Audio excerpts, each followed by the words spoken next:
Hello, everyone, and welcome to the Horror Room. I'm Travis Spruce, and today we're doing another Women of in Horror Spotlight. Today I have with us, she's an author, and she has her first published horror book coming out April 12th at the AuthorCon in Williamsburg, Virginia. I have with us Elizabeth Broadbent. Elizabeth, welcome to the Horror Room. Hi, thanks for having me. Listen, it's a pleasure having you on. And I forgot to say the title of your book is called Inkvine. Tell us a little bit about Inkvine. Well, Inkvine, I'm super excited about. It's set in South Carolina in a small town just outside of Columbia in the Congaree Swamp. I have my mug right here because it's actually a national park. I love it. And it's about a girl named Amy. She's bisexual, but she's prefers girls. It's a really small town, so she's terrified to talk about it. Doesn't even know how to say she likes girls, really. And it's a tiny town. She's a stripper because she doesn't want to work in the chicken plant. And she meets a girl out in the swamp. It's the first girl she's ever kissed.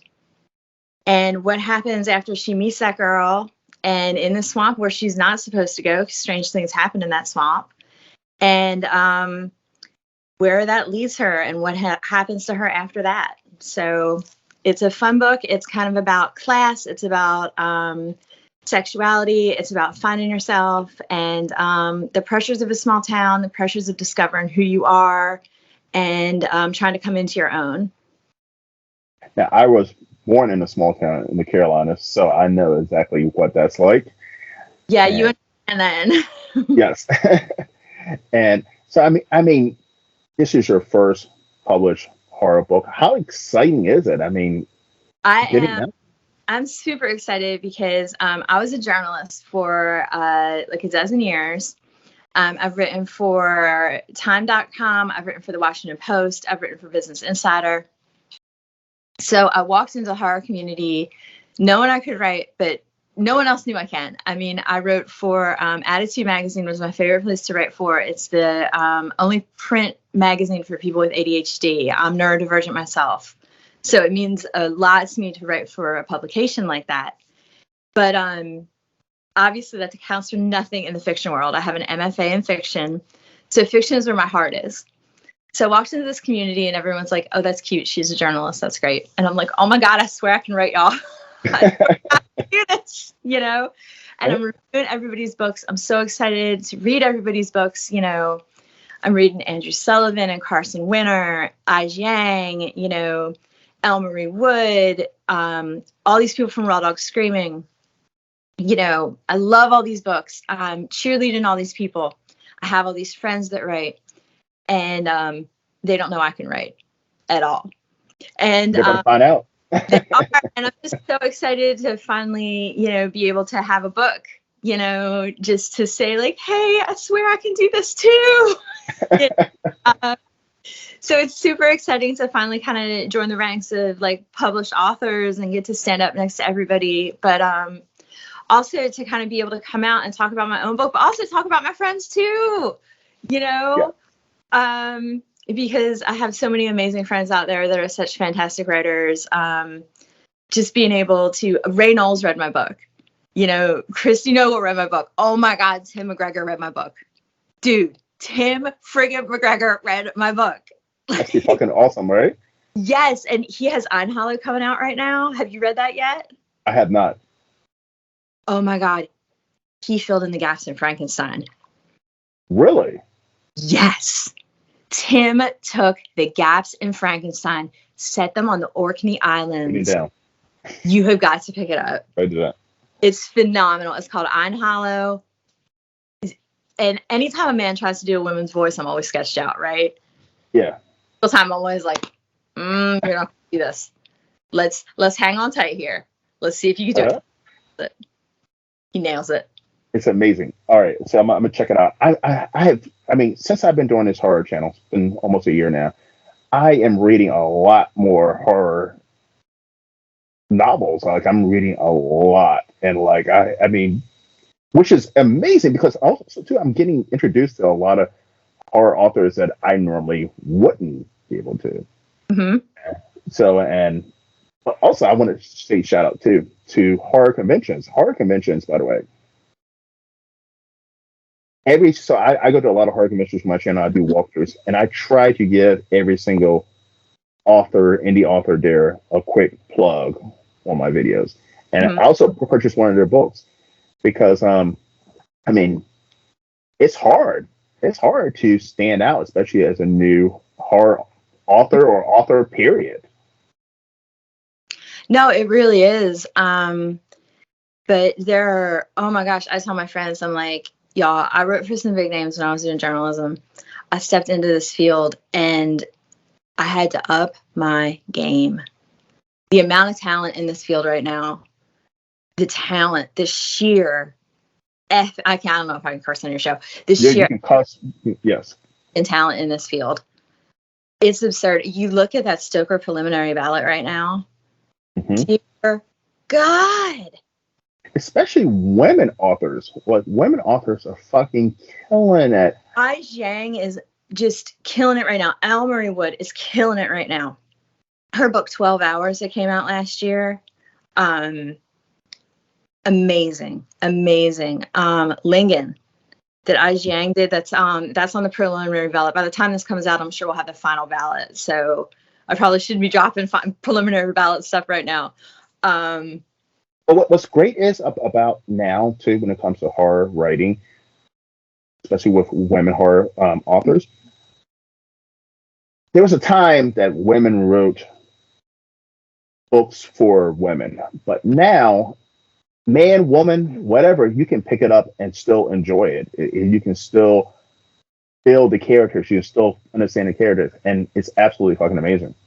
It is. I mean, we really managed to tear this stuff wide open. You know, you don't pick up a book and say, oh, this is a girl's book, this is a guy's book, this is for women, this is for men. You know, it's the gender binary has just gone by the wayside.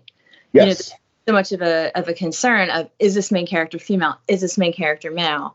You know, I think people are much more willing to identify with characters across the gender spectrum, you know, man, woman, and bi. You know, you are starting to see, you know, main characters who are non-binary.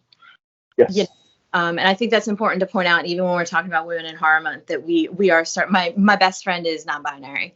So we are starting to see some non-binary representation in mainstream horror, but we are seeing a lot more as well.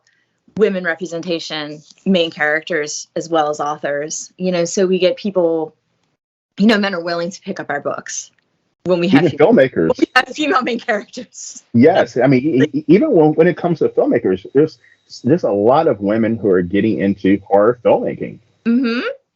There are. It's amazing. My husband, it's terrible. My husband is a movie buff in the household. I'm embarrassed to admit this is terrible.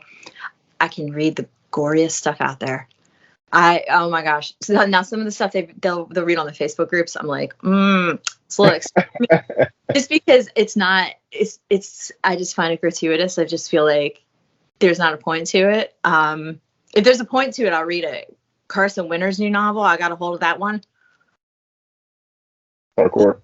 On to your ass. It's called The Psychogrammist. I can't pronounce it.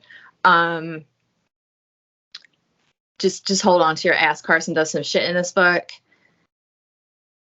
He goes farther than any book I have ever read. If you think Stephen King's It goes far, Carson takes it a lot farther, but he does it for a very good reason. So there's a method behind what he's doing. He's got a point. I'll read it. I'll hold on to it. I can't watch it in a movie. No way. You don't even have to kill the dog. Okay? In a movie, mm-hmm. You don't even have to kill the dog. Okay? You can just have the kid walking down the street. The van goes slow next to the kid. I'm like, I'm out. Done. It says 2 or 3. Slow. The van is idling next to the child. I don't want to see what happens next. But it's weird, like I'm 41 now, and like in my 20s and teenage, I used to love the random just gore and shit like that. But like now, I I don't mind the gore, but I need a story behind that makes the gore make sense. You know what I mean? A reason for the gore. Like it can't just be Terrifier. You know, it has to. I need a reason for the gore. Yeah, I mean, before I had kids, I was like, Sin City. I want to watch me some Sin City. You know, I was like what's the movie about the caves? People go into the caves and Descent. The Descent. The Descent. Great. Before I was like, that movie's great. I love that movie. Let's watch it again. You know, then I had kids. I was like, I can't watch any of that stuff now. I can't watch it. It's terrible. But yeah, it's once I had children, I was like, I'm finished with it. I'm just I look at it. But now, so what gave? now I'm sorry. Go ahead. What's that?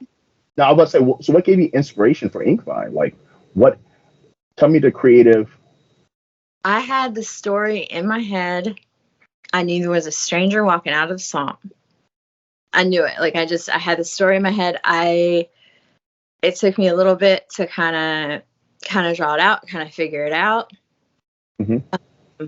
But I had the character's voice. I had that voice in my head. I knew where the voice was. As soon, like I had that grain of a story, you know. But as soon as I got that voice on paper, it was done. I wrote that book in 2 weeks. I'm not a hand to God. 2 weeks. I wrote that book in 2 weeks. So you didn't do any rewrites? You didn't do... I did about a week worth of rewrites. Now, did you have the ending already in mind, or did you have to work towards that? No, I knew what the ending was. Ow. Mm-hmm. I knew I had the whole story. Like I kind of knew... I mean, I didn't have every single plot point. When I say I had the whole story, I knew the overarching plot. Mm-hmm. But as soon as I got the main character's voice, because the voice, when you read it, it's a very distinctive voice.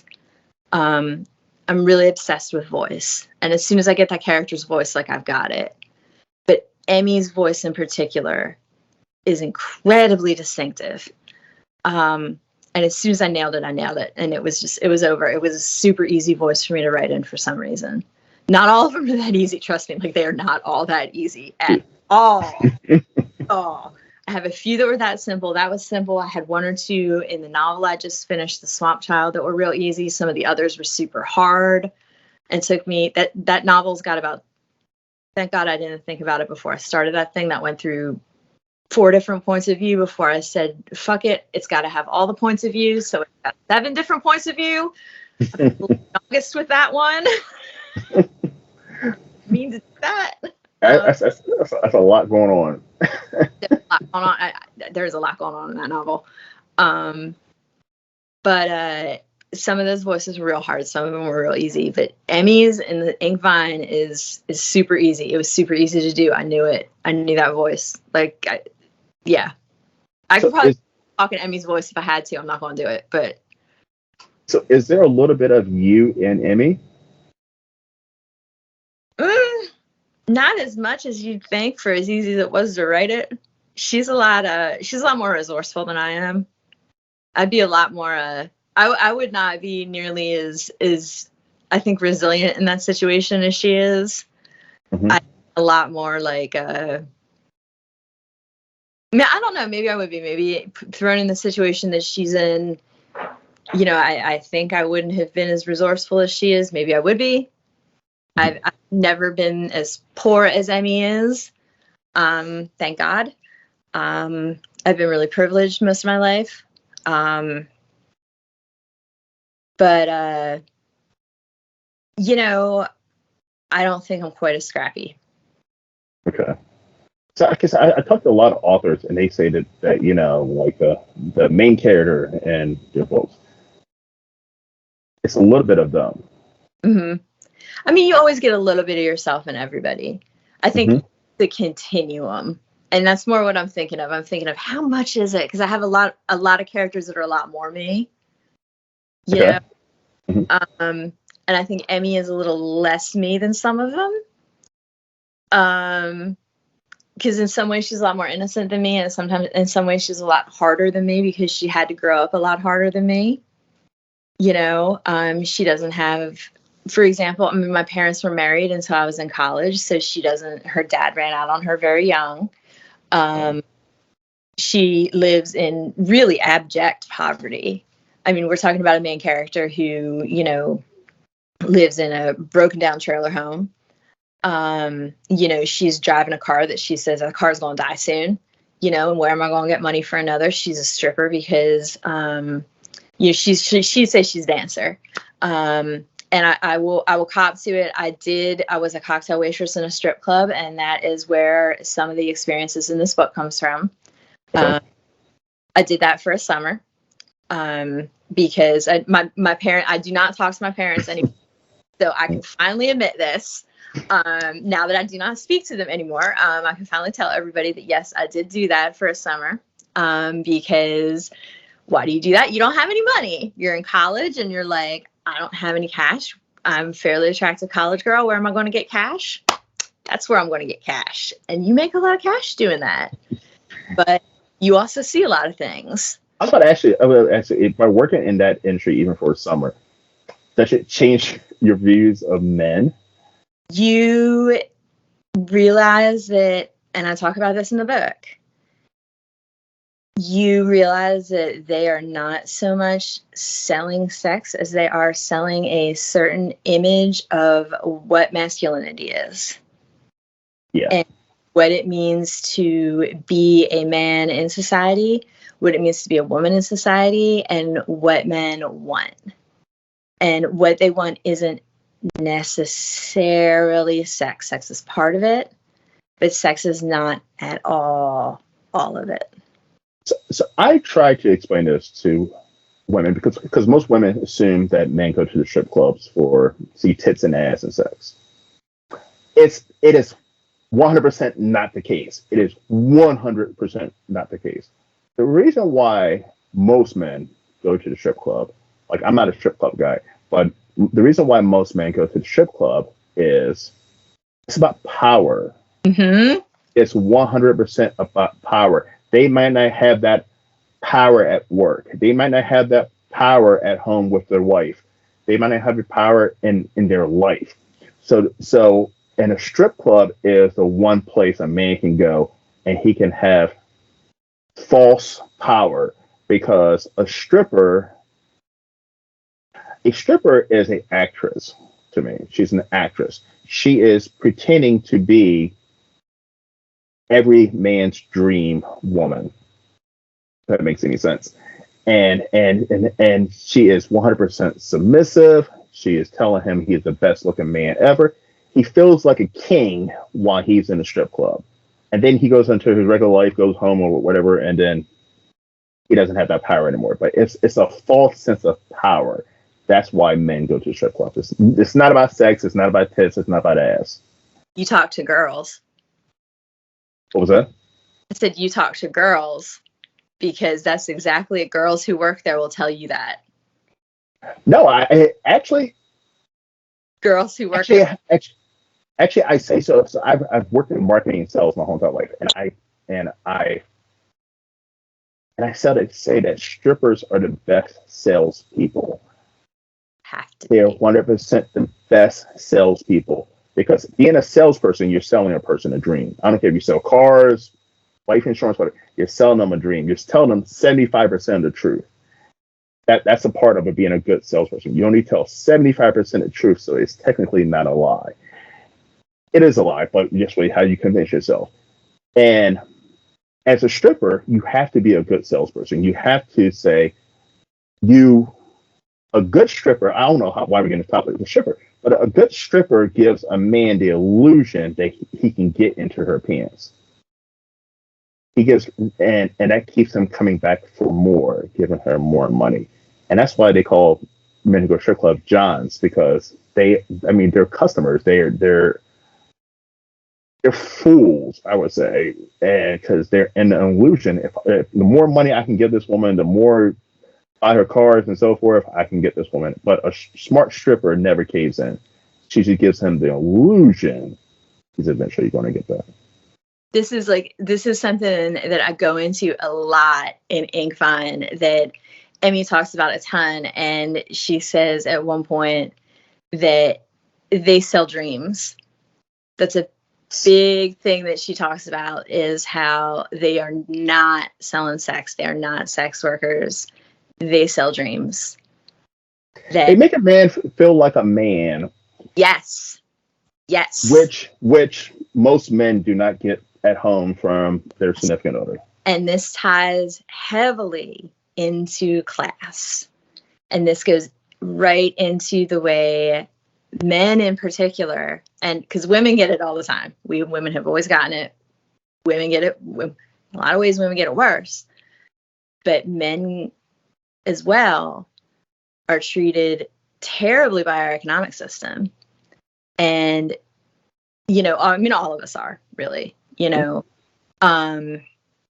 we are brutalized basically by the economic system that we're under. We have our power taken from us. We are pretty much worked to death under the system we're in. We have all our agency taken away.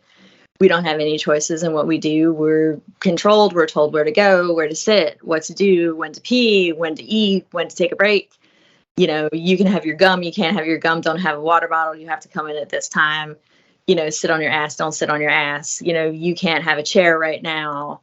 That kind of thing. You're in pain too bad. You don't have health care, that kind of thing. Every move is controlled. And let's talk about, you want to talk about the panopticon at this point. I'm not going to throw Foucault in here at this point. All right. But we could. So, you have all that going on in the background. So you have these men who have all their agency stripped away, and then they walk into a strip club. And that is, like you said, one of the few places where they can get agency back. And blue collar workers in particular have this agency taken away from them to the greatest extent. Because if you look at what level of society has their agency stripped away worst, in most cases, it's these men who are making the least amount of money.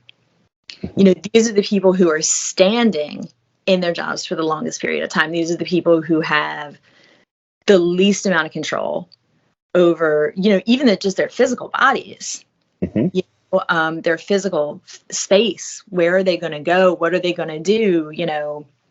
You have to wear these clothes. It's the truck drivers. It's the construction workers. It's the necessary jobs for anybody to live. It's not the nurses, the doctors. It's the people who make the country. Exactly. It's these people. It is what it is. Every damn day. It's these people making minimum wage. Yes. And these are the people who, we quote unquote look down on. These are the ones going in the strip clubs. They're the ones who have all this agency taken away. And and I'm essentializing here and saying they're the ones going in the strip clubs, but they're the ones stereotypically think they're going in the strip clubs. Because in a lot of cases, the people going in there, they're the ones that don't have agency. And they're the ones who are going in there because they're looking to get it back. I agree. Now, speaking of that, one thing I've seen, so listen, hasn't been recently, but I used to go to like BDSM clubs, right? Just to watch. And you would see the men who had power, the men who wore suits, the lawyers, the doctors, the businessmen. They would be the ones who came in and would be tied up with a ball gag in their mouth and getting whipped by a woman. And it was like because so it was like the complete opposite. It was like they have this much power. They're always in control and isn't it? And in their free time, they wanted to be submissive. They wanted someone. They didn't want power. They wanted someone to take the power away from them. So it's weird how on each side it differs. It is. I don't want to even touch that psychology because I'm really essentializing, okay? And I don't even want to touch that with a 10-foot pole because I could go on about that and nobody wants to hear us go on about BDS. Meanwhile, you and I go on this long tangent about BDS. That's how all my interviews go, by the way. God. My mother-in-law finds it. That's exactly what she wants to hear. I know, right? Well, you know what I'm talking about, though, right? No, I know exactly what you're talking about. Most people don't know that, but that's who is getting whipped and bald. Those are the men who are paying for dominatrix have money. Those are the powerful rich men. They're the ones who like to be submissive for fun to women. They're also the only ones who can afford the dominatrix. That's right. You got to have money to be able to do that. I mean, the blue collars are not paying for that. Then they can barely make it on what they have. They can barely afford the stripper. Barely afford the strippers. Something a bill is going behind for that lap dance.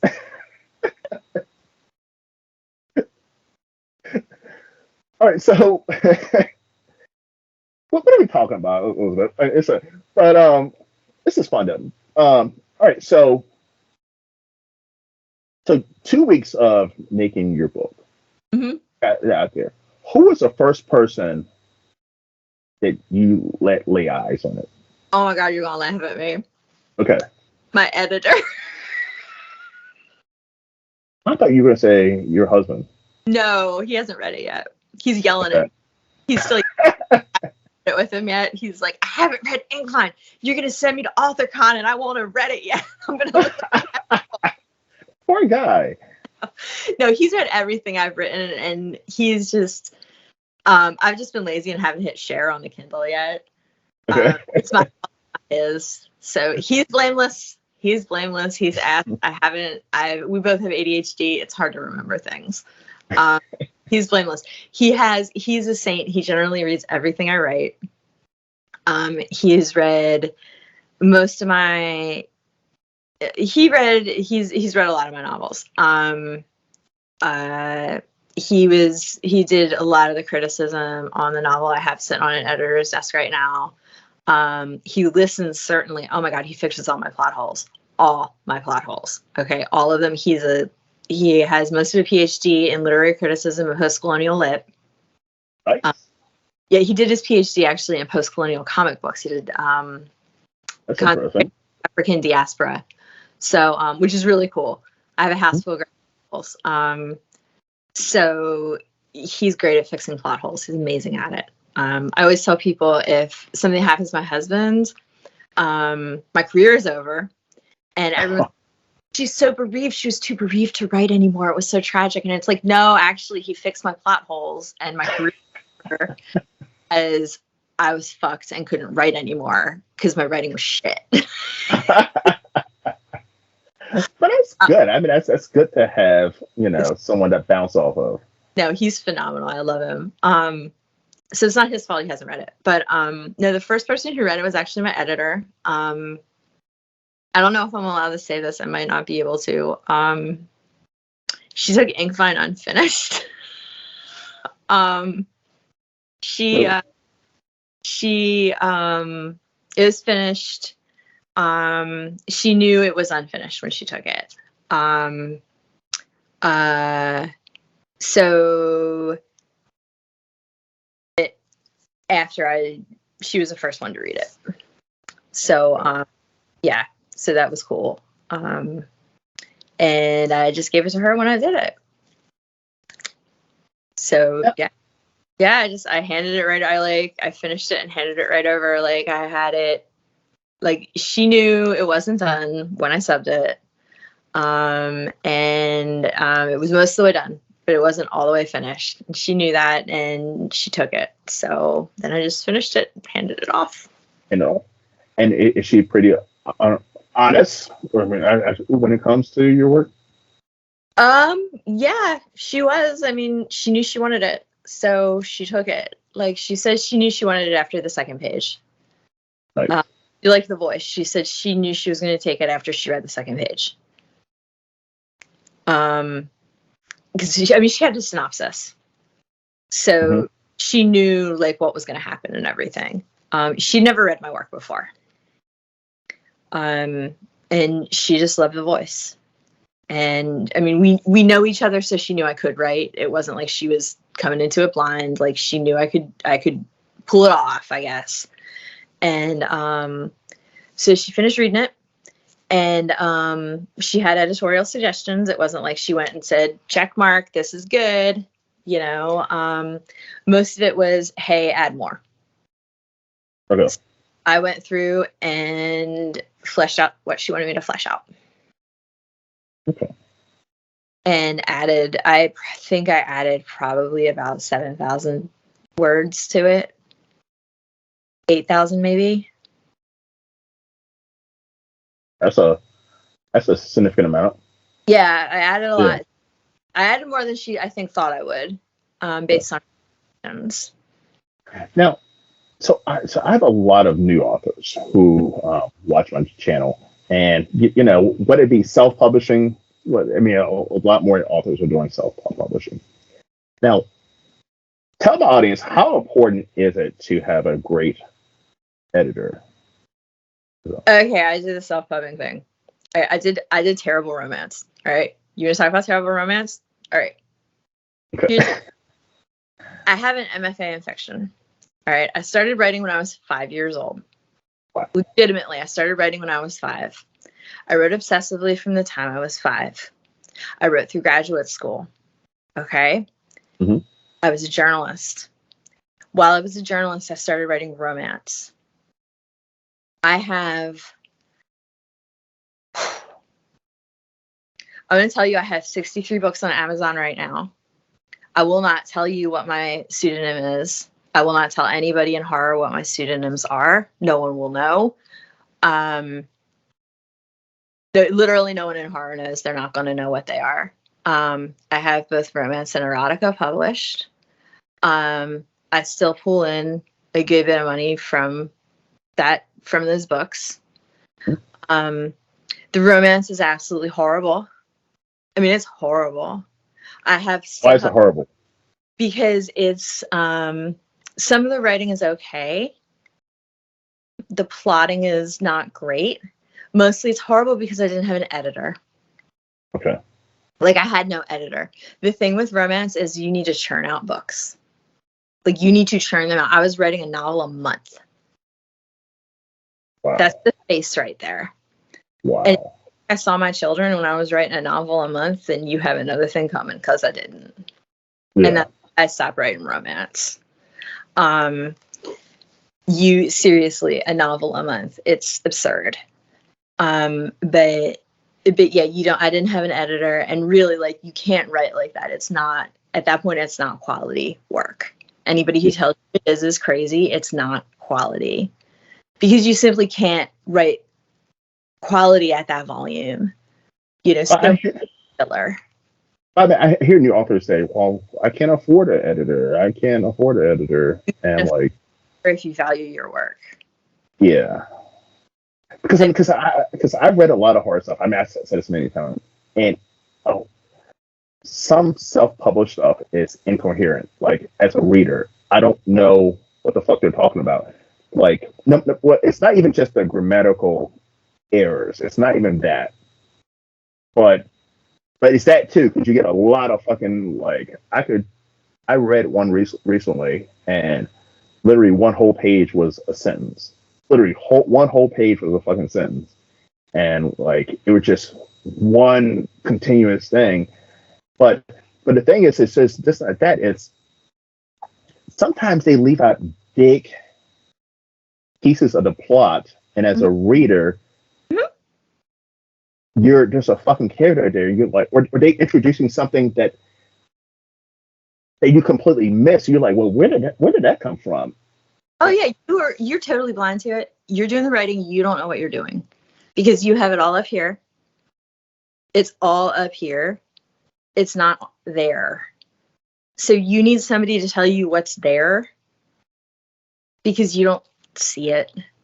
I mean, honestly, like, it took me, I don't want to tell you how many bad novels I have on my computer that are even too bad to on. No, you're laughing. I'm not kidding. I have probably written 5 million words in the past decade. Wow. That's not an exaggeration. My Google Drive is like I'm getting to the point where, like, my Google Drive is literally like half full, and that's all Word docs.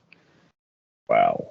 Yeah, that's all Google like Word doc. That's not like good graphics and stuff. That's me, like, having cleaned out all of that stuff. It's absurd. So what made you decide, okay, I need to get out of it?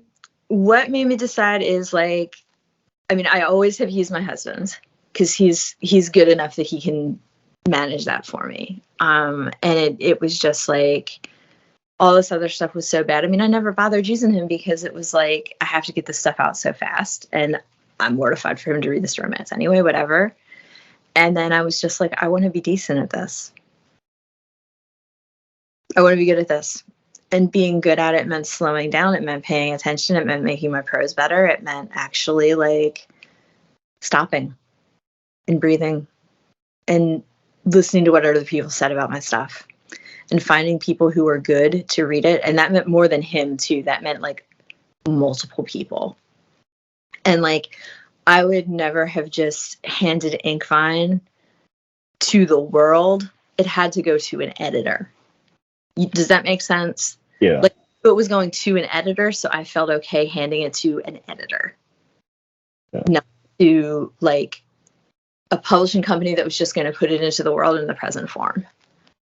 Like I wouldn't hand something to the kind of editor that was just going to like check mark and put it out. If that makes sense. Like I'm not comfortable with that type of editor. The idea that a publishing company would do that kind of scares me. I was going to say, is that true? That actually happened? I've heard some publishers do that. I'm not sure if they do. Okay. I'm sure some might. Something crazy. Yeah, I hope they don't. I hope they all mark it up a lot. I mean, I'm used to. I always tell publishers, I'm like, because they all get nervous, you know, they get nervous. The ones at least short story, you know, when you're doing short stories, they'll get nervous about edits. They're like, I have edits for you. I'm like, well, good. Give me the edits. I mean, I'm used to journalism where they just take a red pen. They're like, they don't fucking care. Mm-hmm. They're your edits, you know, take the edits now. Yeah. And it's the Washington Post. So you don't argue with the fucking Post. No, you just go with the flow. You're like, yes, ma'am. You know, you fucking tell you.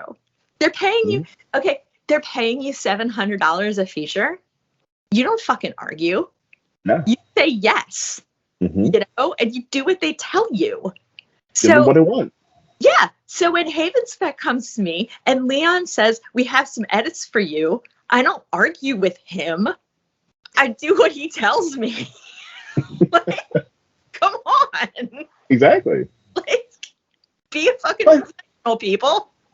So I've heard editors who say that a lot of authors are like children. I should say, like they when they say, "Hey, we need to add a little bit more," this and that, they get upset, they get pissed off, and they don't like. Then why would you go to an editor if that's like?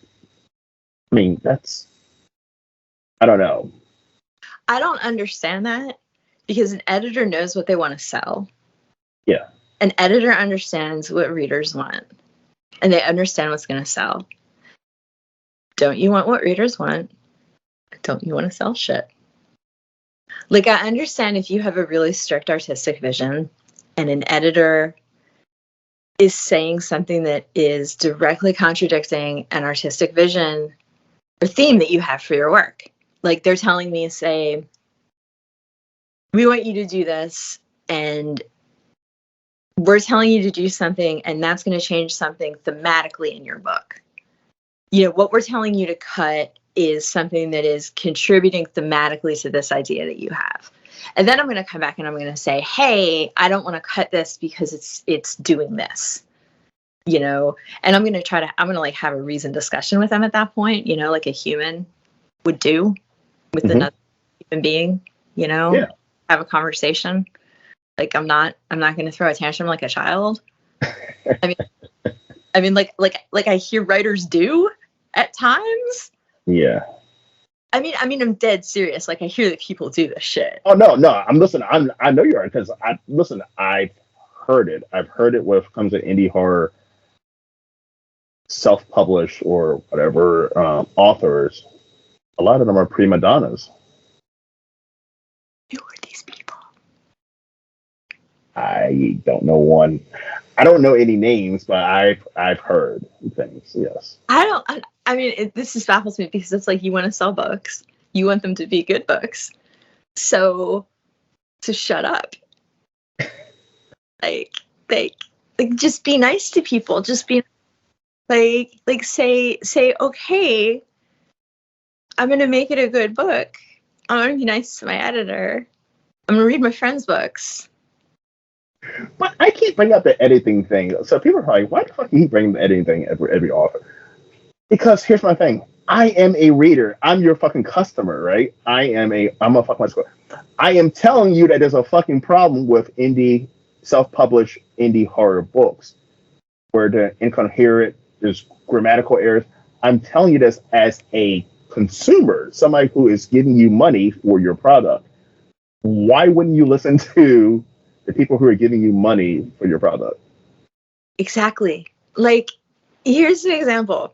Like, okay, say there's a dialect thing that a reader feels like as an author, like I really like this dialect tick that I'm using, right?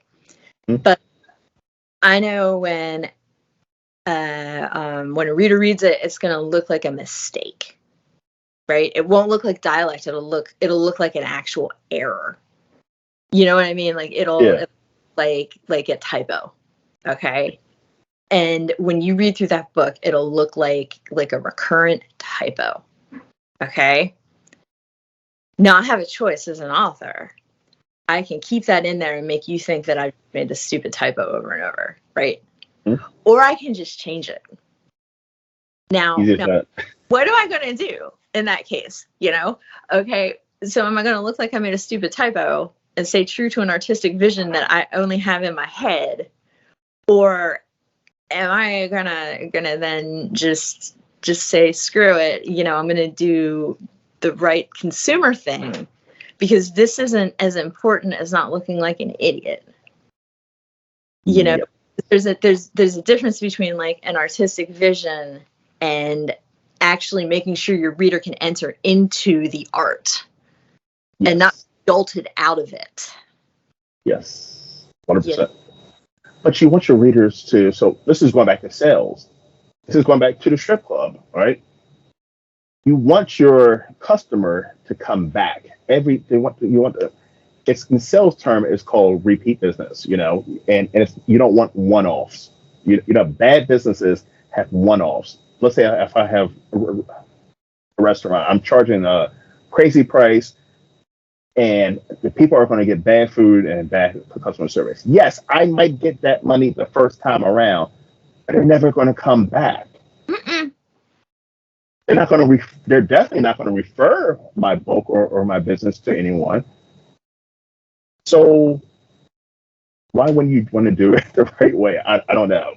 I don't fucking know. I don't know. I mean, I totally understand, you know, this deep desire to stay true to some vision you have. But listen, you're not James Joyce. You know? Okay, you're right. You're not James Joyce. Okay, let's all make an agreement here. We are not James Joyce. Okay? You're trying to build your name up. No one knows who you are. Right? You're trying to build yourself up. You're trying to build. And here's the other thing, too. You're not just here for yourself, right? You're not just here for yourself. You're here for everybody else in this field. Okay? You're here for everybody else. You can't build up other people if you don't build yourself up, right? You're not going to be able to build up your friends if you're not building up yourself. So if you make stupid mistakes like this, you're not going to be able to help out everybody else. So when you shoot yourself in your foot, you're shooting off everybody else in the foot too. Mm-hmm. Right? So if you're going around making some mistakes like this, you know, you're not going to be able to tout your friends' books. You're not going to be able to give all those fun blurbs for people. You know, you're not going to be able to do all that stuff. Okay, so as someone who spends money on books, right? Mm-hmm. I am fucking pissed off and insulted when I go and buy a book and it's incoherent, it's grammatical, and because it's like the author is saying "fuck you." That's what I'm gonna listen. Authors, this is what I'm thinking. This is as a reader. It's like "fuck you." I got your fucking money. I don't give a fuck. You read one of my books before it. You bought it. It's yours. And it just rubs me all. It just rubs me in a wrong way because. But here's the thing, though. You start getting a reputation. You start because with especially selling on Amazon, like you see the authors who have the 1 stars and the 2 stars, and yeah, like I just don't get it. No, I mean, you have to have a certain level of respect for your readers. One of the ways you have respect for your readers is by, putting your best stuff out there. Putting your best stuff out there means that, you pay attention to the language you put on the page. And you pay attention to the way your story fits together. You pay attention to how does this go together? Is it coherent? You make sure that you have people read it. So the thoughts that you have in your head are the thoughts that are on the page, and it makes sense. So you aren't putting out a disappointing work of art. Yes. Because you want that work of art to be the best thing that you can be. Because, I like to think that we're all artists, that we're doing this. I think we're either doing it both, to put out a piece of art and to put out something we're proud of. You're doing yourself a big disservice if you're putting out something that you're not proud of. And I think that's really what it comes down to, is you need to be sure that what you're putting out into the world is something you can really be proud of. And if you're putting out something that is rambling, that is incoherent, that kind of thing, then, why would you do that? You can't be proud of it, and that's why I'm not writing romance. That's why I'm not writing a book a month. I want to put out something I can be proud of. Like, I'm really proud of Inkvine. Inkvine came out quick. Like I said, I wrote it really fast. Yeah. That doesn't proud of it. It came out quick because, God, my second son came out quick. Lord, I almost had that baby in a Chinese restaurant. But it came out quick too, it's kind of the same. I hate to say it, it's kind of the same thing. Okay. It just, that the process happened real damn fast. It really did. It was like, whoa, where did that come from? I didn't think that to happen that fast. Oh, dear God. I seriously did not. When I say this happened in 2 weeks, this was not something where I put a ton of pressure on myself to do it in 2 weeks. This is not the kind of thing where I sat down and I said, I have to do this in 2 weeks. This has to get done. This isn't the kind of thing where I said, I have to do this. God, I have to get it done. Let's do it. I truly sat down and said, I'm going to finish Inkvine now. I didn't give myself a time limit. I don't do that. I sit down and I say, I'm going to do something, and then I do it. I write for 4 hours a day as well. So when I say at least. So when I say it took 2 weeks, this shit ton of time, just writing wise. But I didn't force it. You know what I mean? Like, I didn't, beat myself up to make this, rush it. It just happened. Truly, this voice, this main character, at times it was like that. Just truly was. That Emmy, that main character, I hear her voice in my head. I know what she's going to say. The dialogue is so easy to write. That's incredible. I can't wait to read it because I'm going to be at AuthorCon in Williamsburg, Virginia as well. The Horror Room will be there doing our walkthrough video. Can't For wait. those of you who can't make it, you can see everything that AuthorCon has to offer on my channel. But also, I'm going to swing by your table and I'm going to grab a copy of Inkvine autograph. I'm going to get your autograph on it too. It'll be fun. Yes. Now, Elizabeth, where can everyone find you? You can find me online at https:// it's writerelizabethbroadbent.com. It has writer in front of it because Elizabeth Broadbent was already taken. There's a link to my Substack on there. I keep it updated pretty regularly. I usually post about twice a week. I'm on Facebook at Writer Elizabeth Broadbent. I'm on TikTok and Instagram at EA Broadbent. And I'm on Blue Sky at Elizabeth Broadbent. And that's, I think, most of the socials. Everything's linked on my website, though, so that's probably the best way to find me. Awesome. Listen, Elizabeth, it's been a blast. Rebecca, by the way, thanks for setting up this interview. This was a fun interview. Thank you, and thanks for having me. So, most definitely. And once again, I'll see you at AuthorCon. Everybody get down to AuthorCon in Williamsburg, Virginia. That is April 12th. That weekend, isn't it? The whole weekend? It is a whole weekend, and it'll be fun to see. The whole weekend. I won't be there for the whole weekend, but I'll be there for one day. And we'll have to able to stop by. Yes, I'm definitely going to swing by. All right, everyone. Well, thank you for coming to the Horror Room. I'm Travis Spruce. I'll see you guys next time. Take care.